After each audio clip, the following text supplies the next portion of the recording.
तो किसका question solve करने जा रहे हैं?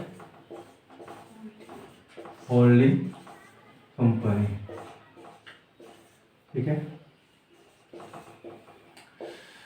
Holding company and subsidiary company. इसमें हम लोग बनाना क्या सीखेंगे? कंसोलिडेटेड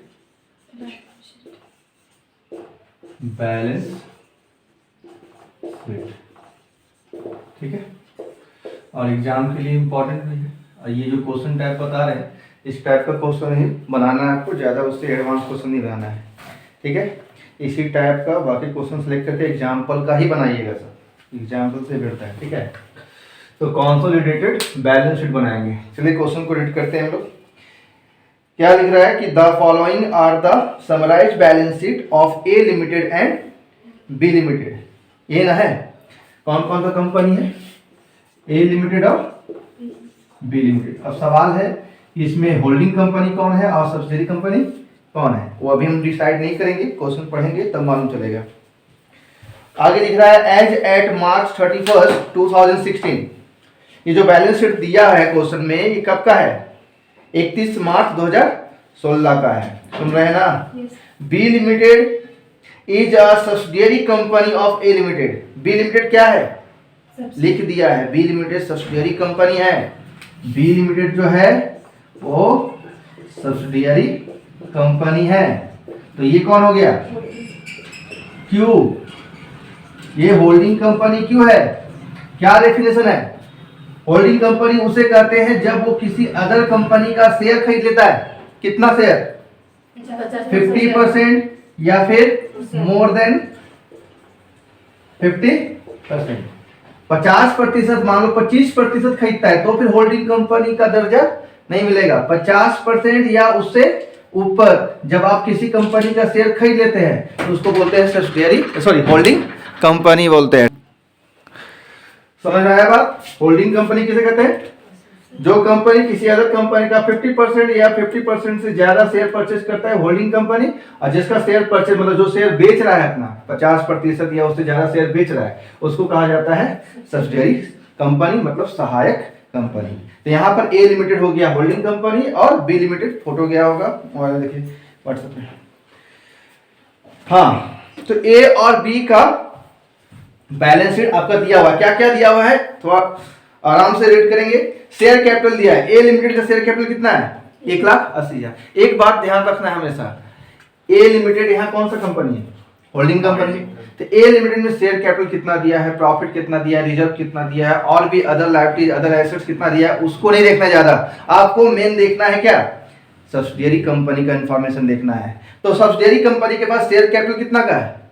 1,00,000 रुपया का है। कितना रुपया का है? 1,00,000 प्लस स्टेटमेंट और पीएल। बी का सिर्फ देखो, बी लिमिटेड का स्टेटमेंट और पीएल क्या है? 25,000 ब्रैकेट में दिया है, इसका मतलब लॉस है, ठीक ना। और ये लॉस कौन से डेट पर है? डेट पर फोकस करो, क्लोजिंग डेट पर है। 31 मार्च कितना लिखा हुआ है? 2016 लिखा हुआ है, ठीक है। अब ये जो ए लिमिटेड है, बी लिमिटेड का कितना शेयर खरीदा, ये कहाँ लिखा मिलेगा आपको? चाहे तो आपको क्वेश्चन के ऊपर में या क्वेश्चन मतलब बैलेंस शीट के नीचे लिखा रहेगा, या फिर कहीं नहीं लिखा है तो बैलेंस शीट के अंदर लिखा हुआ रहेगा, ठीक है। तो बैलेंस शीट में एसेट साइड देख रहे हैं, क्या लिख रहा है? शेयर इन बी लिमिटेड लिखा हुआ है। शेयर इन बी लिमिटेड कितना? 8,000 शेयर। कितना का रेट से? 10 के रेट से। मतलब वो जो बी लिमिटेड के पास शेयर कैपिटल है, बी लिमिटेड के पास शेयर कैपिटल कितना है टोटल? 1,00,000 है ना? कितना है? 1,00,000। अमाउंट 1,00,000 है, सुनाई दे रहा है? तो रेट कितना है? तो रेट वहां ऊपर नहीं लिखा, लेकिन नीचे लिख दिया कि एक शेयर का रेट कितना रुपया है? 10। तो 10 से इसको डिवाइड करेंगे तो क्या निकल के आएगा? 10,000। तो 10,000 शेयर है इसके पास। बी लिमिटेड के पास 10,000 शेयर था, उसमें से वो ए लिमिटेड जो है उसका कितना शेयर परचेज कर लिया? 8,000 शेयर। कितना? 8,000 शेयर खरीद लिया। तो कितना नहीं खरीदा? 9,000 शेयर। तो ये खरीद लिया, इसलिए होल्डिंग कंपनी का हो गया। और ये किसका हुआ? वो सब्सिडियरी कंपनी के पास चला गया। लेकिन सब्सिडियरी कंपनी के पास जो भी शेयर होल्डर इसका होगा, जो भी 2,000 का मालिक होगा, उसको यहाँ पर क्या नाम से लिखते हैं? माइनॉरिटी इंटरेस्ट के नाम से लिखते हैं, मतलब अल्पमत हित हिंदी में बोलते हैं। एग्जाम में हो सकता है कि शॉर्ट नोट दे दिया तो अल्पमत हित क्या होता है वो समझा सकते हैं थ्योरी, ठीक है। माइनॉरिटी इंटरेस्ट कहते थे। हाँ, माइनॉरिटी इंटरेस्ट कितना हो गया 2000। अब हम लोग कैलकुलेशन करना पड़ेगा, ठीक ना। कैलकुलेशन करने के लिए आपको चाहिए होगा कि कितना शेयर एक्वायर्ड किया,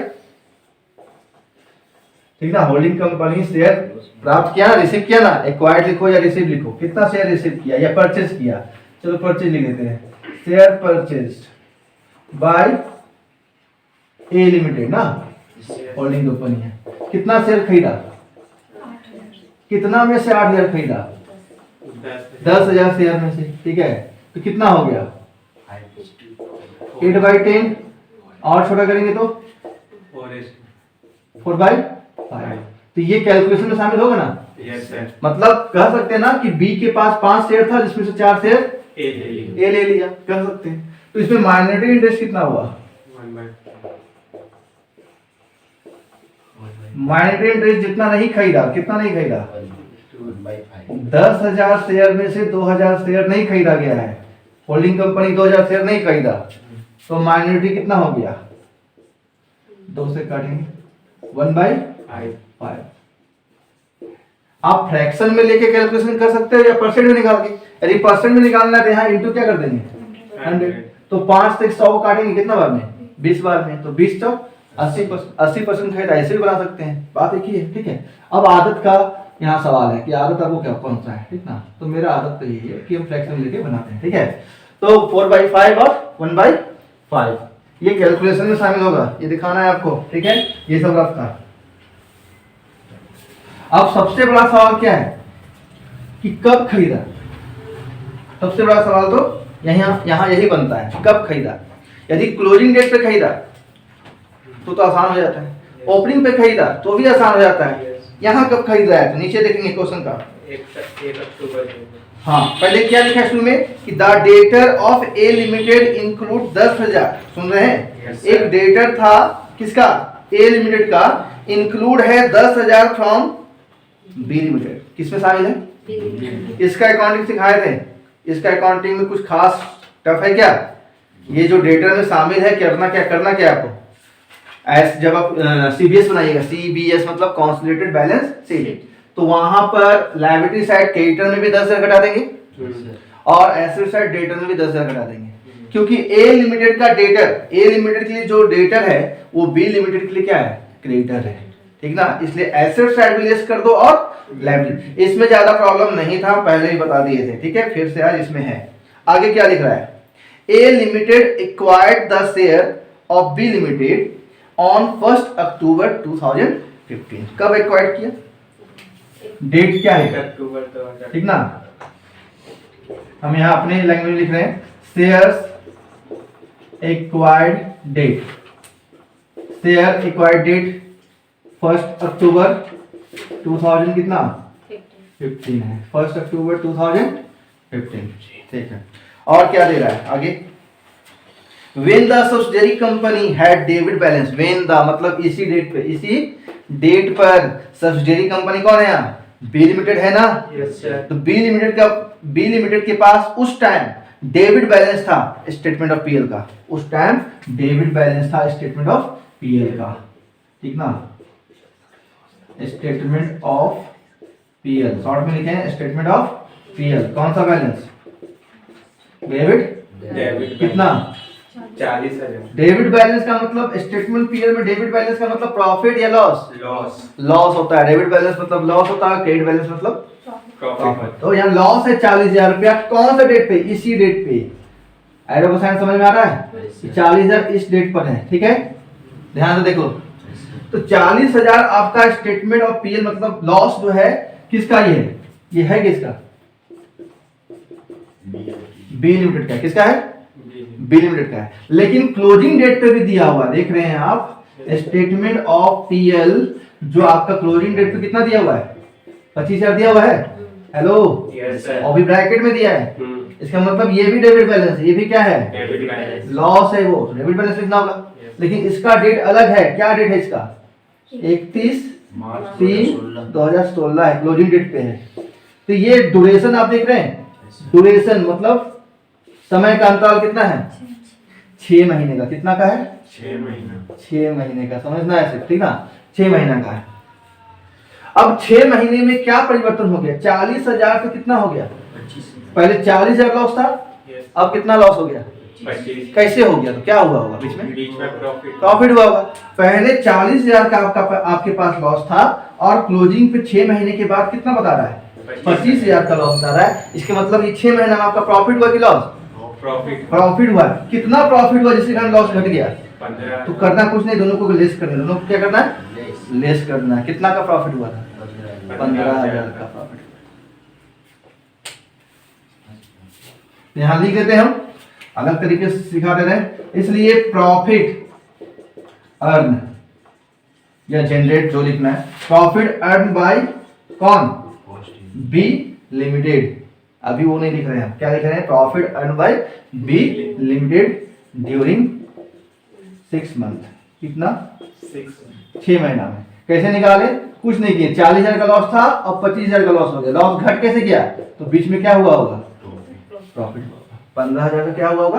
प्रॉफिट हुआ होगा। क्लियर है? Yes। और आगे कुछ लिख रहा है? नहीं, आगे लिख रहा है सीधा प्रिपेयर कंसोलिडेटेड बैलेंस शीट। ठीक है, तो नेक्स्ट हम लोग क्या निकालेंगे? सीबीएस बनाने के लिए क्या क्या जरूरी है, क्या क्या निकालना होगा?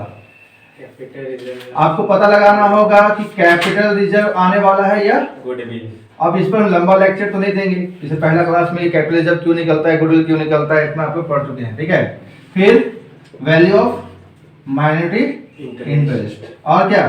Revenue profit. Revenue profit. Reserve तो नहीं है, नहीं। तो फिर रेवेन्यू प्रॉफिट। ये तीन चीज आपको कैलकुलेट कर लेना है। उसके बाद आप सीबीएस आराम से बना सकते हैं, उसमें फिर कोई तकलीफ नहीं होगा। तो सबसे पहले हम लोग क्या करने जा रहे हैं, लिखेंगे एग्जाम में भी साफ सुथरा लिखेंगे, कैलकुलेशन ऑफ क्या? कैपिटल रिजर्व और गुडविल। कैपिटल रिजर्व और गुडविल। कैपिटल रिजर्व कब निकल के आता है? जब होल्डिंग कंपनी जितना शेयर परचेज किया है उससे कम अमाउंट ही पे किया है, ठीक ना? जितना शेयर कैपिटल में खरीद लिया उससे कम ही पेमेंट किया है, तो उसके लिए फायदा है। किसके लिए? Holding company. जब होल्डिंग कंपनी के लिए फायदा है तो कैपिटल रिजर्व, और होल्डिंग कंपनी जितना शेयर खरीदा है उससे यदि ज्यादा का पेमेंट कर दिया है तो वो उसके लिए फिर क्या बन जाता है? गुडविल। तो पता लगाते हैं कि ये जो खरीदा है इससे इसका ज्यादा पेमेंट किया है या कम पेमेंट किया है। तो सबसे पहले क्या सिखाया था आपको? इन्वेस्टमेंट लिखना सिखाया है ना, कि नहीं सिखाया है? Investment in B limited. B limited में कौन इन्वेस्ट किया? कितना इन्वेस्ट किया? 55,000। देख लो वहां पर बैलेंस शीट में 8,000 शेयर खरीदा है, ठीक ना? 10 के रेट से 80,000 रुपया होता है, लेकिन कितना दिया है? 55,000 रुपया दिया है, तो 55,000 लिख दिए। अब उसमें से लेस करना क्या सिखाए थे हम? कि कितना शेयर कैपिटल, मतलब दिए तो 55,000 लेकिन कितना का शेयर कैपिटल आया था, ठीक ना? तो कॉस्ट ऑफ शेयर कैपिटल देते हैं, कॉस्ट ऑफ शेयर कैपिटल। देखिए 8,000 शेयर लिखा हुआ है क्वेश्चन में, एट द रेट कितना? 10। तो 8,000 शेयर खरीदे 10 रुपया वाला, तो आपके पास तो 80,000 रुपये की चीज आ गया ना। आप पेमेंट कितना किए? 55,000। ठीक है, 55,000। तो अभी 80,000 घटाएंगे, कितना बच रहा है? 25। अच्छा, माइनस में ना? कैसे बच रहा है? माइनस में। अब क्या सिखाया थे कि प्लस में आया तो क्या? गुडविल, और माइनस में आया तो कैपिटल रिजर्व। हम जो तरीका सिखाए वो हम बता रहे हैं कि प्लस में अमाउंट बच रहा है तो वो गुडविल होगा, और माइनस में अमाउंट है तो वो कैपिटल रिजर्व होगा। अभी फिलहाल तो कैपिटल रिजर्व लग रहा है, लेकिन क्या इतने छोड़ दें? प्रॉफिट रिजर्व भी देखना पड़ता है। तो रिजर्व तो है नहीं, प्रॉफिट है, और प्रॉफिट नहीं है, सॉरी लॉस है। और अभी किसका देखना है? बी लिमिटेड का देखना है या ए का? होल्डिंग कंपनी कौन है? ए। तो खरीद किसको रहा है? किसका शेयर खरीद रहा है? ए। तो बी का चीज देखेंगे ना, बी का शेयर कैपिटल देखेंगे, बी का प्रॉफिट या लॉस जो भी है। लॉस दिया हुआ है तो लॉस को क्या सिखाए थे? ऐड करना है। तो यहाँ लिख देते हैं statement of PL, debit balance. यहाँ पर एक सवाल उठता है, प्री एक्विजिशन पीरियड और पोस्ट एक्विजिशन पीरियड। क्या होता है ये प्री एक्विजिशन पीरियड? खरीदने से पहले का। हाँ, खरीदने से पहले का समय जो होता है वो प्री एक्विजिशन, और पोस्ट खरीदने के बाद का समय पोस्ट है। तो आप देख रहे हैं क्वेश्चन में लिखा है कब खरीद रहा है, 31 अक्टूबर है ना, ऐसे 31 अक्टूबर 2015। 1 अक्टूबर 1 अक्टूबर है, कब खरीद रहा है? 1 अक्टूबर 2015, ये सही है ना? हेलो, यस सर और क्लोजिंग है 31 और ओपनिंग होगा 1/4/2015 यही ना? यस सर इस डेट पे खरीदा, यहाँ से ए लिमिटेड जैसे ही खरीद लिया, इसका कितना शेयर खरीद लिया? 4/5 शेयर निकाले थे ना, मतलब 80% शेयर खरीद लिया। तो 80% शेयर जैसे ही खरीद लिया, उसके बाद उसके बी लिमिटेड का 80% व्यवसाय किसका हो गया? बी लिमिटेड का 80% बिजनेस किसका हो गया? एक। तो इसके बाद जो भी इसमें कमाई होगा, जो भी प्रॉफिट लॉस अर्न होगा, वो सब रेवेन्यू प्रॉफिट या रेवेन्यू लॉस कहलाता है। Yes. और इधर का जो प्रॉफिट है, ये कौन कमा के रखा है? चाहे प्रॉफिट हो या लॉस है, बी लिमिटेड बी लिमिटेड को। तो वो आपका प्री एक्विजिशन प्रॉफिट कहलाता है या प्री एक्विजिशन लॉस कहलाता है। और ये कैपिटल रिजर्व और गुडविल के कैलकुलेशन में पोस्ट एक्विजिशन प्रॉफिट या लॉस या रिजर्व शामिल नहीं होता है। सिर्फ प्री एक्विजिशन पीरियड का प्रॉफिट लॉस रिजर्व जो हो वो शामिल होता है। ऐसे तो इस डेट पर बी लिमिटेड के पास कितना का लॉस था? 40 का इसका मतलब ये 40,000 अभी तक कमा के कौन रखा है? हम अपने लैंग्वेज में कमा के रखा है। 40,000 का लॉस कमा कर कौन रखा है? तो ये प्री एक्विजिशन है 40,000 पूरा कि पूरा पोस्ट है, या इसमें कुछ प्री है कुछ पोस्ट है? फ्री ऑफ कॉस्ट इस डेट पे 40,000 का बैलेंस क्वेश्चन लिखा हुआ है कि पूरा मेहनत किसका है? पूरा प्री है। ये पोस्ट कहाँ है इसमें? पोस्ट कैसे बोले आप? ये 40,000 पूरा का पूरा प्री एक्विजिशन पीरियड का है या इसमें पोस्ट एक्विजिशन पीरियड भी शामिल है? साफ साफ दिख रहा है कि 1 अक्टूबर को खरीदा है, तो उस समय ना 40,000 था, तो उस समय वो 40,000 लॉस कमा कर कौन रखा है? B limited. तो आपका कैपिटल रिजर्व और गुडविल के कैलकुलेशन में क्या पोस्ट एक्विजिशन पीरियड का प्रॉफिट रिजर्व या लॉस शामिल होता है? नहीं होता है, तो ध्यान रखिए। तो चलिए कितना लिखेंगे यहाँ? 40,000 40,000 लॉस है तो ब्रैकेट में लिखने की जरूरत नहीं है, लॉस यहाँ लिखिए डेबिट बैलेंस लिखना, और गुना 80% लिखो या 4 बटा शुरू में बता दिए थे कितना आएगा?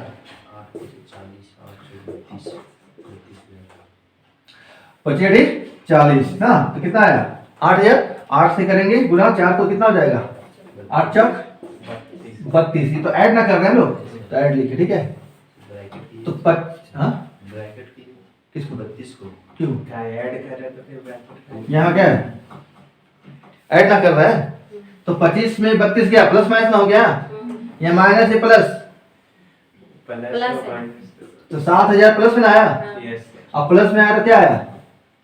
क्या सिखाया है? गुडविल आया। क्या आया? गुडविल आया। निकल गया गुडविल। अब क्या निकालना है? नेक्स्ट क्या निकालना है? Minority interest. तो माइनॉरिटी इंटरेस्ट निकालने के लिए क्या लिखेंगे? सबसे पहले शेयर कैपिटल। क्या लिखेंगे? Share capital. शेयर कैपिटल कितना था? आप तो जानते हैं, पहले बता दिए 2,000 शेयर नहीं खरीदा गया है, ठीक ना? तो आप सीधा 20,000 लिख सकते हैं। कितना लिख सकते हैं? 20,000। तब पर भी हम लिख दे रहे 2,000 शेयर नहीं परचेज किया है, एक शेयर का दाम कितना है? 10। तो कितना हो गया? 20,000, ठीक है? अब इसमें एक चीज हम सिखाए थे, आप दो काम यहाँ कर सकते हैं। यहाँ पे प्री माइनॉरिटी इंटरेस्ट निकालते समय प्री एक्विजिशन प्रॉफिट रिजर्व जो भी हो शामिल होता है, और पोस्ट एक्विजिशन प्रॉफिट रिजर्व भी शामिल होता है। लेकिन यहाँ पे एक चालाकी दिखाना है आप लोगों को कि प्री और पोस्ट के चक्कर में मत पड़ना। माइनॉरिटी इंटरेस्ट निकालते समय प्री और पोस्ट के चक्कर में सीधा क्लोजिंग डेट का देखो बैलेंस, चाहे वो प्रॉफिट हो चाहे लॉस तो देखो बी लिमिटेड का क्लोजिंग डेट का बैलेंस कितना दिया हुआ है? लॉस दिया हुआ है क्या? 25,000। और लॉस यहाँ पर लेस ही करना होता है, प्रॉफिट ऐड करना होता है। स्टेटमेंट ऑफ पीएल कितना है? 25,000 है ना, इनटू इसका निकाले थे कितना? फ्रैक्शन निकाले थे 1/5 निकाले थे हम लोग, 5,000 कितना हो जाएगा? 5,000 लेस ना कर रहे हैं, 20 में 5 किया 15,000। और प्री और पोस्ट करके भी निकालिएगा तो उसी तरह आएगा। प्री करके निकालिए पहले 40 का निकालना पड़ेगा, ठीक है? और फिर पोस्ट निकालिएगा तो पोस्ट कितना निकला था? 15,000 रुपये। कितना पोस्ट एक्विजिशन प्रॉफिट कितना है? प्रॉफिट ना हुआ था अभी बोले सर 25,000 क्लोजिंग डेट पे, वो नहीं बोल रहे हैं। 40 से 25 हो गया मतलब 6 महीना में क्या हुआ? प्रॉफिट या लॉस? तो उसको भी लिखना पड़ता है आपको, तो उतना नहीं दिमाग लगाना है, बस क्लोजिंग डेट का देखो और जितना उसका बनता है हिस्सा लिखा दो। कितना है? 15,000। ठीक है। और क्या निकालना है? एक चीज और निकालना है, रेवेन्यू। रेवेन्यू प्रॉफिट लिख दे, या फिर एक और नाम क्या लिख सकते हैं? Post acquisition profit. Revenue profit या पोस्ट एक्विजिशन प्रॉफिट, ठीक ना। चलिए, तो उसके लिए आपको क्या करना होगा? प्रॉफिट ऑफ ए लिमिटेड लिखना होगा। प्रॉफिट ऑफ कितना है? 35,000 है ना। और उसमें ऐड कर देंगे पोस्ट एक्विजिशन प्रॉफिट। कितना है? अभी हम निकाले थे इधर, पीछे मिटा दिए जो वहां पे, ठीक ना। तो वो पोस्ट एक्विजिशन प्रॉफिट आया था। पोस्ट एक्विजिशन प्रॉफिट कितना निकाले थे? 15,000। तो 15,000 पूरा ले लेगा क्या? नहीं। पूरा नहीं लेगा, क्योंकि 80% मतलब 4/5 शेयर। तो कितना आएगा? 5 × 15 3 चौक 12। तो 35,000 खुद का था ना ये लिमिटेड का, और 12,000 इधर से मिल गया। तो 35 12 47 तो नया बैलेंस शीट में जब पीएल दिखाइए कितना दिखाइएगा? 47 हो गया। खाली अब सीरियस तैयार करना है हम लोग को।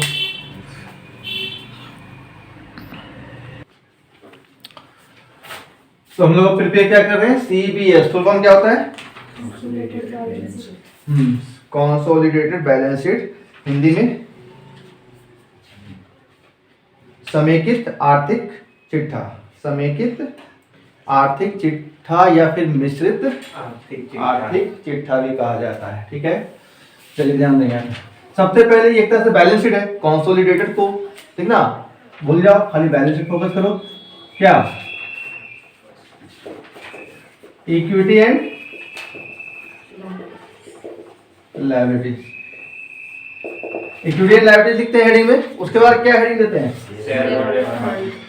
तो लिख देते हैं शेयर होल्डर। डिटेल में कहाँ दिखाना होता है? नोट में। यहाँ आप सीरियस बना रहे हैं तो यहाँ पर आपको शेयर होल्डर फंड लिखना है और सीधा शेयर कैपिटल दिखा देना है। सीधा शेयर कैपिटल दिखा देना है। और क्या होता है इसके अंदर? रिजर्व एंड सरप्लस होता है, वो दिखा देना है। तो फिलहाल थोड़ा सा डिटेल करते हैं, थोड़ा सा। क्या? तो शेयर कैपिटल। क्या? Share capital. अभी यहाँ पर हम खाली लिख दे रहे हैं, ठीक है। और प्लेस नहीं है अभी, तो हम क्या करें? नोट टू अकाउंट को साइड से कर लेंगे। हम ये भी बता दें सब कुछ। जैसे नोट टू अकाउंट का बनाने के लिए क्या करना होगा? यहाँ पर शेयर होल्डर फंड और शेयर कैपिटल डायरेक्टली दिखा देना है। और नोट टू अकाउंट में सिर्फ डिटेल दिखाना है कि शेयर कैपिटल कितना कितना, किसका, ए लिमिटेड का कितना हो गया, बी का कितना हो गया, उसका डिटेल में करना है। समझे? ये बता चुके हैं, ऐसा आप लोग कर रहे हैं, इससे जानते नहीं कुछ। हाँ, नोट टू अकाउंट प्रैक्टिस कीजिए, ठीक है। तो अभी फिर से बताना यहाँ पर नई जगह है कि आप बता सके, ठीक ना। तो शेयर कैपिटल ए लिमिटेड का देखो कितना है? ए का शेयर कैपिटल कितना है? तो 1,80,000 दिखा देंगे। और बी का 1,00,000 वो भी दिखा दे जोड़ के? सिर्फ उसी का दिखाएंगे। किसका? ए लिमिटेड का दिखाएंगे। कितना? 1,80,000। ठीक है। उसके बाद इसके अंदर आता है रिजर्व एंड तो रिजर्व एंड सरप्लस के अंदर आपका क्या क्या यहाँ पर दिया हुआ है? स्टेटमेंट ऑफ पीएल ओनली है। क्या है? स्टेटमेंट ऑफ पीएल अभी फिलहाल हो रहा है, ठीक ना। तो अभी हम डिटेल में यहीं पे दिखा देते हैं। तो स्टेटमेंट ऑफ पीएल कितना दिखाएंगे? अब शॉर्ट में लिखें। अभी निकाले थे 47,000 वहां पे, ठीक ना। तो ये दिखा दी कितना? 47। अब बैलेंस शीट जो गिवन है आपके क्वेश्चन में, उसमें तो खाली पीएल है, लेकिन अब आपका माइनॉरिटी इंटरेस्ट भी तो आ गया। और माइनॉरिटी इंटरेस्ट कहां पर दिखाने के लिए सिखाए? रिजर्व एंड सरप्लस की हेडिंग में। माइनॉरिटी इंटरेस्ट कितना निकाले थे हम लोग? 15,000 निकाले थे ना। ये हो गया। उसके बाद कैपिटल रिजर्व यदि आता तो यहीं पे दिखाते हैं। कैपिटल रिजर्व आता तो आया नहीं ना। ये हो गया। उसके बाद इक्विटी एंड लायबिलिटी में शेयर होल्डर फंड दिखा दिए। उसके बाद नॉन करेंट लायबिलिटीज क्या दिखाते हैं? है क्या नॉन करेंट लायबिलिटीज? है ही नहीं, तो सीधा क्या लिख देते हैं? Current liabilities. करेंट लायबिलिटी में क्या है? Trade payable. क्या है? तो हम अभी नोट नहीं बना रहे, इसी में डिटेल कर देते। Trade payable. Hello, trade payable लिखे देख रहे हैं? Yes sir. इसमें ए का कितना है? 80,000। इस तरह लिखेंगे। ए का 80,000, बी का कितना है? 20,000। 20,000, 30,000। 30,000। जोड़े कितना हुआ? 1,10,000। 1 लाख। ये जो काम यहाँ कर रहे हैं नोट पे करना था, ठीक ना। लेस 10,000 वो जो 10,000 बोलो शामिल है, Yes. क्या नाम से लिखेंगे? इंटर कंपनी डेप्ट। Inter company Debt. कितना शामिल है? 10,000 10,000। कितना 1,10,000 में किया तो 10,000 कितना बचा? 1 लाख 1 लाख बचा, ठीक है। अब आ जाते हैं हम लोग कहाँ? एसेट्स। एसेट्स पे क्या क्या दिया हुआ देखो वहाँ। Non current non current assets है, नन करेंट एसेट्स का एक और नाम है क्या? Fix assets. क्या Fixed तो नन करेंट एसेट्स में क्या दिया है? सन्ड्री एसेट्स दिया हुआ है, सन्ड्री एसेट्स, ठीक है। बताइए ए का कितना है? 1,90,000। ए लिमिटेड का 1,90,000 है और बी लिमिटेड का 80,000। कितना हो गया? 2,70,000 की 80, हाँ 70,000, ठीक है। उसके बाद क्या है? इन्वेस्टमेंट है। इन्वेस्टमेंट दिखाते हैं क्या? नहीं दिखाते। इन्वेस्टमेंट जो किया है ना ए लिमिटेड बी के पास, वो नहीं दिखाना कभी भी यहाँ पे। गुडविल इसी में आ जाएगा। तो क्या निकाले थे गुडविल? वही गुडविल, ठीक ना। यहाँ दे देते हैं साइन स्टार्ट, देख लेना अपना 7,000, ठीक है। ओके, गुडविल हो गया। और इसमें कुछ नहीं है, करेंट एसेट्स है। क्या दिया हुआ है? Current assets. Hello, current assets में क्या है? ट्रेड क्या दिया है? Trade receivable receivable. बताइए ए का कितना है? 50,000। ए का 50,000 और बी का 25,000। बी का 25,000। जोड़ देंगे कितना होगा? 75,000 होगा ना। अब उसमें लेस करेंगे 10,000। वही इंटर कंपनी डेब्ट कितना? 10,000. लेस कर दे कितना हो गया? 65,000। 65,000। अब दोनों साइड इक्वल हुआ, देखो चेक करो। यहाँ कितना हुआ? 1,00,000 1,00,000 2,80,000 2,80,000 और 15 2,95,000 2,95,000 और 47। देखो कितना है सर? 2,95,000 और 47 3,42,000 होगा ना। 3,42,000 यहाँ पे मिला। 2,70,000 और 65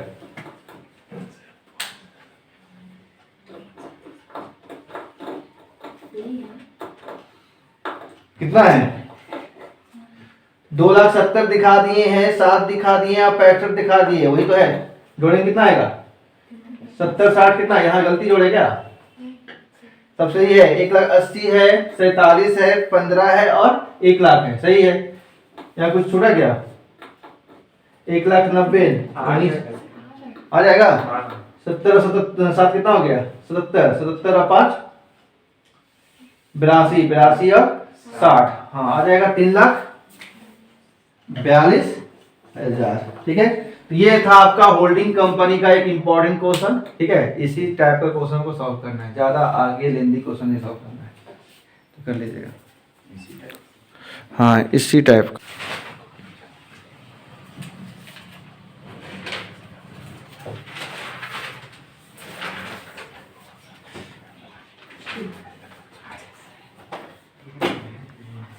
बनाए इंटर कंपनी ट्रांजैक्शन